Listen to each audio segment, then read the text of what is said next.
Es decir, Pablo ha llevado a los Gálatas desde el verso 11 hasta el verso 24 por todo el proceso cronológico que abarcó su conversión y su capacitación en el Evangelio. Pero como sello de este currículum, como sello de esta experiencia, Pablo está diciendo en el versículo 24 que los hermanos glorificaban a Dios en la vida de Pablo. Ahora, si los hermanos que habían escuchado que Pablo era un asesino de cristianos, que Pablo era un perseguidor de la iglesia, ahora glorifican a Dios, digamos, con poco tiempo, habiendo Pablo pasado poco tiempo para predicar el evangelio y convertirse en el hombre que se convirtió, si ellos glorificaban a Dios, esto es solamente un símbolo de que el evangelio que Pablo predicaba era un evangelio que era igual al que predicaba Pedro, que era igual al que predicaba Juan, que era igual al que predicaban Jacobo y que era igual al evangelio que predicaban los apóstoles. Conclusión, el apóstol Pablo si recibió elogios, si el apóstol Pablo causó un efecto positivo en los hermanos, si el apóstol Pablo con su predicación causaba un asombro, un gozo, los hermanos glorificaban a Dios en la vida de Pablo, es porque ellos podían estar seguros de que lo que habían escuchado de la boca de Pablo salir era exactamente el mismo evangelio que predicaban los otros discípulos.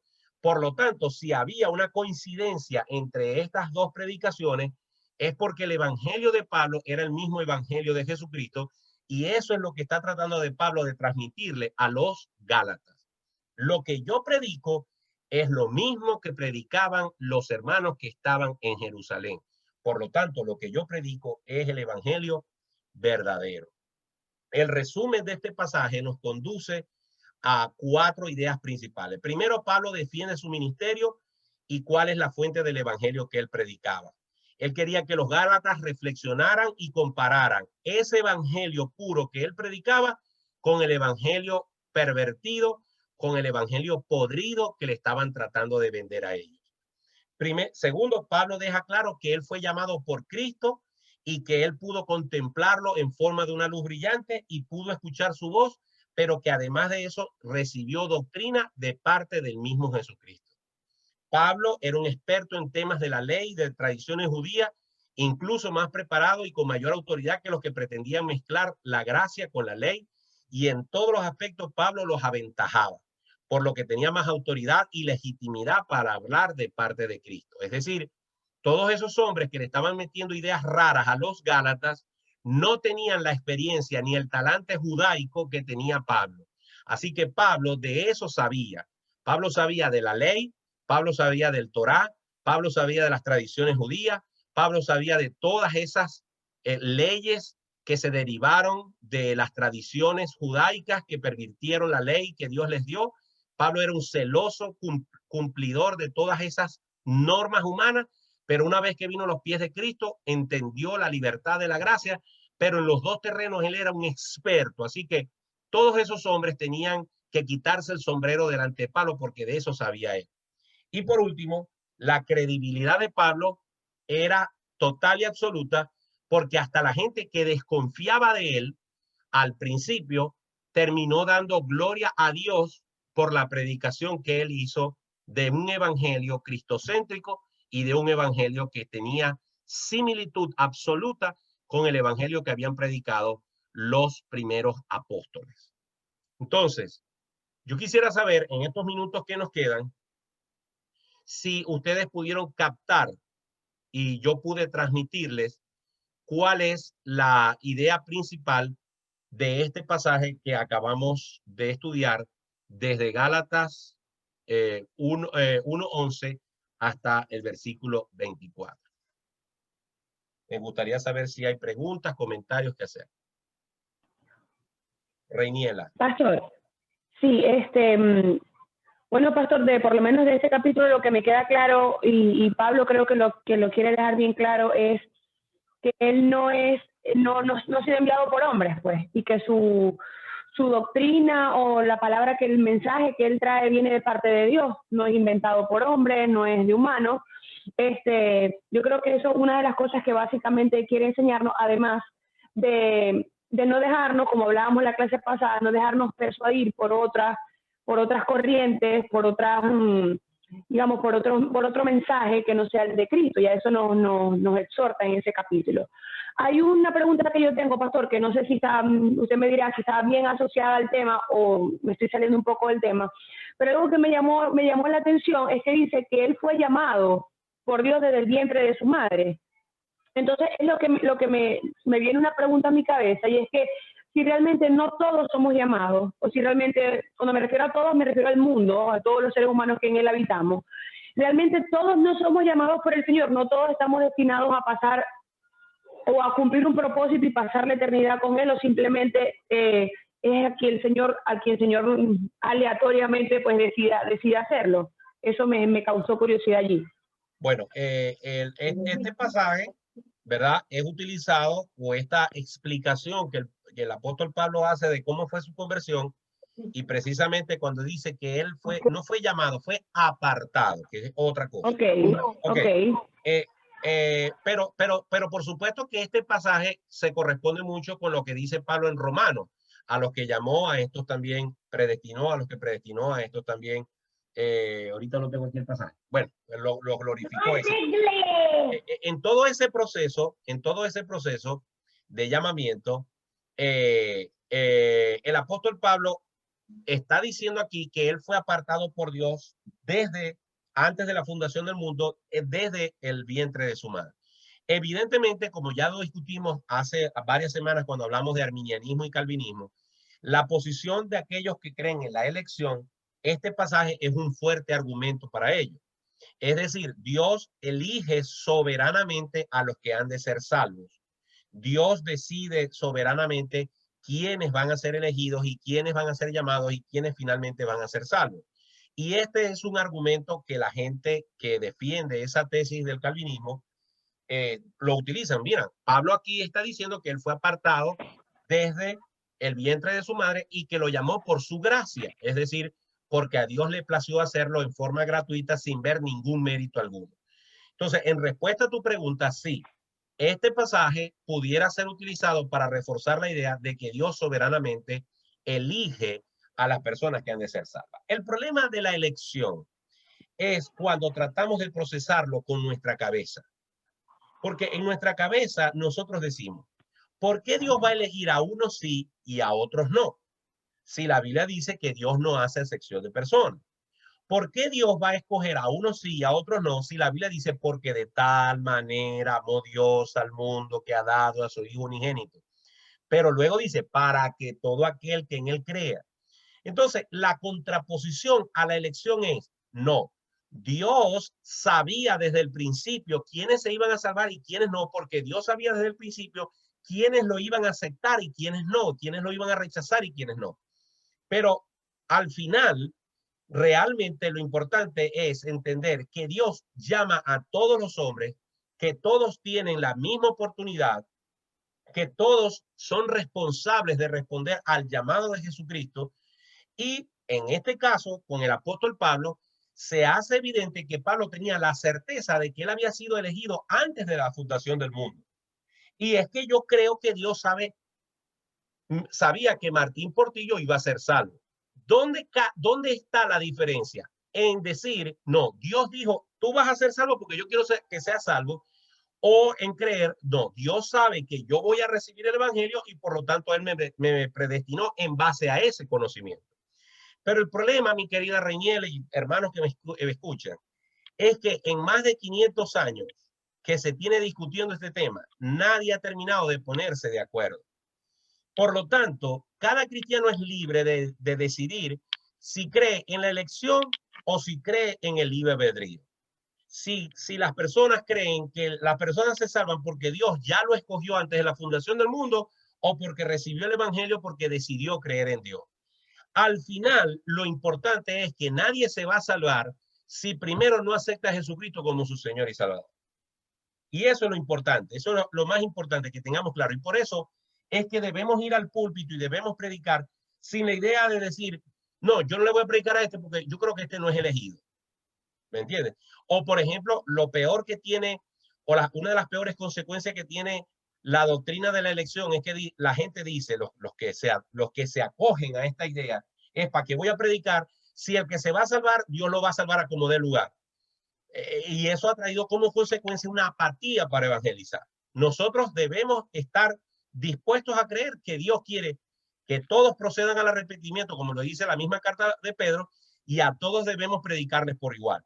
Si Dios en su soberanía decidió quién se va a salvar y quién no, ese es un asunto. Si Dios le ha permitido al hombre tomar una decisión de quién se va a salvar y quién no, ese es otro asunto. Mi deber es creer en Cristo para ser salvo y predicar a Cristo para que los demás no tengan. ¿Ok? Eso es más o menos. Pastor, disculpe, y eso tendrá un poco de relación con lo que dice Mateo 22:14, que dice que muchos son los llamados y pocos los escogidos. ¿Tendrá algo así? Sí tiene mucho que ver.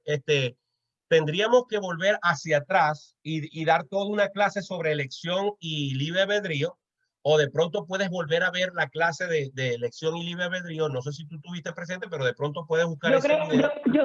Yo creo que esa fue la única que faltaba. Bueno, entonces sería bueno que revises ese video, porque la verdad que el tema es demasiado amplio, demasiado amplio. Mariela, creo que tú querías decir algo. Ok, gracias, pastor. De nada. Bueno, pastor, que en estos días me puse a leer la historia de Sansón, Ajá. donde también dice que también fue escogido desde el vientre de su madre y él estuvo, creo que con una filistea. Entonces, uno del pueblo le dijo, pero ¿cómo va a ser posible que Sansón, siendo, más o menos con las palabras que me acuerdo, y disculpe si me equivoco, siendo escogido por Dios, ¿por qué no escogió una mujer del pueblo, sino una filistea? Entonces, más adelante dice que Dios lo predestinó así. Pero después Sansón se acuesta con una prostituta y después se acuesta con Dalila, y hay un momento que dice que Jehová se apartó de él. Entonces, yo me puse a leer la Biblia y de verdad que Dios se reirá conmigo, porque yo le dije, Dios mío, no entiendo. Entonces, pero a veces no es cuestión de entender, ¿no? Sino de obedecer porque de verdad que Jonás fue escogido para una misión, pero él no quería ir a Nínive y le dijo al Señor, no, ellos son muy pecadores, no me lleves. ¿Y qué hizo? Escapó. Y entonces en el barco empezó a batuquear y se lo tragó el pez. Entonces él dijo, no, bóteme, el culpable soy yo porque yo desobedecí a Dios. Pero ¿qué dice? Que cuando obedeció a Dios, hasta el rey se arrepintió. Entonces, a veces yo misma he estado en un estado de que, Dios mío, me siento mal, no tengo esto, no tengo otro. Le pido perdón y tal. Y al rato, a los 2 minutos, me pone a predicarle a otra persona. Y yo digo, Dios mío, Señor, yo si fuera vos, yo no me escogiera. Porque hace unos minutos atrás yo me estaba quejando. Pero ese es Dios. Ese es el Dios que no entendemos, pero que en su infinita misericordia, Él ve en nosotros a Cristo. No ve a Mariela, no ve a Carlos, no, Él ve a Cristo. Eso era lo que quería decir. Tenemos que terminar porque yo me he comprometido con ustedes a no pasarnos de las 7:30, faltan 2 minutos. Volvemos a tocar el tema de la soberanía de Dios, y del libre albedrío del hombre. Repito, este es un tema que no tiene fin y tiene mucho que ver con nuestra capacidad de racionalizar las cosas. La soberanía de Dios no está en discusión. Dios hace lo que quiere y como quiere. Yo he compartido con mi esposa y con otras personas lo siguiente. Si Dios hace algo con lo que yo no estoy de acuerdo, con lo que yo no puedo entender, yo nomás tengo 2 opciones ante la soberana decisión de Dios.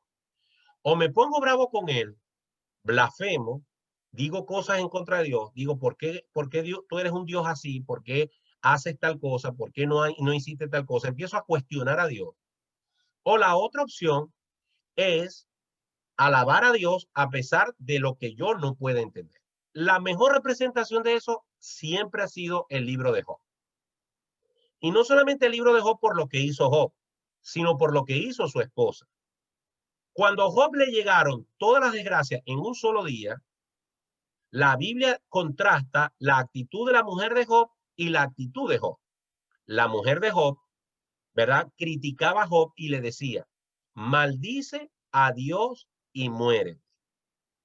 Es decir, ¿cómo es posible? Incluso usa esta expresión, todavía retienes tu integridad, le dice la mujer de Job a su esposo. O sea, a Job no solamente se le murieron los hijos, le robaron todas sus propiedades, le quemaron todas sus propiedades, que se quedó sin nada.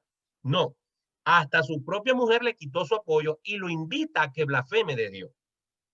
En contraste, Job dice, Jehová dio, Jehová quitó, sea el nombre de Jehová bendito. Recibiremos de Dios el bien y el mal no lo recibiremos. Como las mujeres fatuas has hablado. Entonces, ante la soberanía de Dios, yo no más puedo ponerme o bravo con él o alabarlo y glorificarlo. Dios siempre va a hacer su voluntad. Dios siempre al final va a ejercer lo que él quiera. Tú pusiste el mejor ejemplo. Jonás dijo, yo no voy para Nínive, y Dios dijo, sí, va para Nínive porque yo quiero. Te voy a hacer que vayáis para Nínive y te voy a vomitar en las costas de Nínive. ¿Me entiendes? Judas era el hijo de perdición. La pregunta ¿es que Dios programó a Judas para que fuera el hijo de perdición o Dios, sabiendo que Judas iba a ser un traidor, lo predestinó para que actuara de esa manera? No lo sabemos. Puede ser que Dios haya dicho antes de la fundación del mundo, a ver, yo quiero que Judas sea el que venda a mi hijo Jesucristo y se va a perder porque yo quiero que se pierda. Supongamos que haya sido así. No podemos entender por qué Dios escoge a alguien soberanamente para que se pierda, porque no nos parece justo. Pero si fue así, nomás tengo dos opciones. O blasfemo de Dios y digo, Dios, tú eres un Dios injusto. Como al pobre Judas no le diste una opción para elegir, sino que lo programaste para que se perdiera. O hago eso, me pongo bravo con él, o digo, Señor, no entiendo por qué tú lo hiciste, pero si tú lo hiciste, tú sabrás por qué. ¿Me entiendes? O sea, ante la... Mariela, no tenemos tiempo, me vas a disculpar. Lo que me quieras decir, me lo escribes, pero no tenemos tiempo. O sea, lo que quiero decir, y siempre este tema de la soberanía va a salir a la luz, siempre tenemos solamente dos opciones ante las cosas que no entendemos de Dios. O lo alabamos o blasfemamos de él. No hay otra opción. ¿Ok? Si hay alguien más que tenga otra pregunta, tengo chance para eso. Si no, nos despedimos. Damar y Carlos, lo más breve posible, por favor. No, realmente no era una pregunta, yo creo que era un comentario y me encanta la posición de Pablo, y creo que se trata también para nuestras vidas, de que quien capacita, quien nos da, el quien nos pone dentro de su obra es el mismo Señor Jesucristo, y creo que es lo que Pablo está defendiendo aquí. Pablo no está diciendo, no está defendiendo su capacidad, Pablo no está defendiendo su apostolado como tal, sino está diciendo, Dios me lo dio a mí. No porque yo me lo mereciera, sino porque en su gracia, en su misericordia, Dios decidió antes de la fundación del mundo que fuese de esa manera. Y creo que de eso se trata también en nuestras vidas, de que Dios dispone, de que Dios ordena, de que Dios hace cosas en nuestra vida, no porque nos las merezcamos, sino porque de su gracia nace hacerlo. Entonces, quería resaltar esa parte de Pablo que me encantó. Me encanta recordar cómo obra Dios en nuestras vidas y cómo obra en la vida de cada creyente. Quería comentar sobre eso. Carlos Conde. No, rápidamente, bueno, no quiero dejar pasar la oportunidad de mis saludos a la primera dama que acaba de hacer su intervención ahora. Pero mire, el ser humano siempre, nosotros por naturaleza estamos cuestionando siempre la omnisciencia de Dios, porque el ser humano tiene la tendencia por naturaleza de hacerse igual a Dios. Eso ha pasado a través de toda la historia. Y entonces cuando vamos a su palabra, yo nada más que quería leer este versículo de Romanos 11, 33, 34, que dice, oh profundidad de las riquezas de la sabiduría y la ciencia de Dios, cuán insondables son sus juicios, inescrutables sus caminos, porque ¿quién entendió la mente del Señor o quién fue su consejero? Señores, la omnisciencia de Dios nunca la vamos a entender, lo vamos a comprender el día que lleguemos a su presencia, que espero que sea muy pronto. Amén, amén. Hermanos, quiero terminar primero dándole gracias a todos ustedes por haberse conectado. He tratado de mantenerme fiel a este tiempo. Trataremos de mejorar más en el futuro. Quiero tener un momento de oración, pero antes de terminar, enviarle un saludo a una hermana que espero que algún día pueda estar con nosotros aquí, y es la hermana Mayra de Mut. Estamos contentos porque Mayra es una hermana que, a pesar de sus limitaciones físicas, ella siempre está pendiente junto con su esposo de estos videos, y yo sé que a ella le contenta mucho que yo le envíe un saludo. Ella no está ahorita conectada, como ustedes lo saben, pero ella luego ve el video a través de internet y ella se contenta mucho cuando yo le envío un saludo por aquí. Así que, Mayra, te enviamos un abrazo, Dios te bendiga y que el Señor te siga fortaleciendo, igual al hermano Jorge.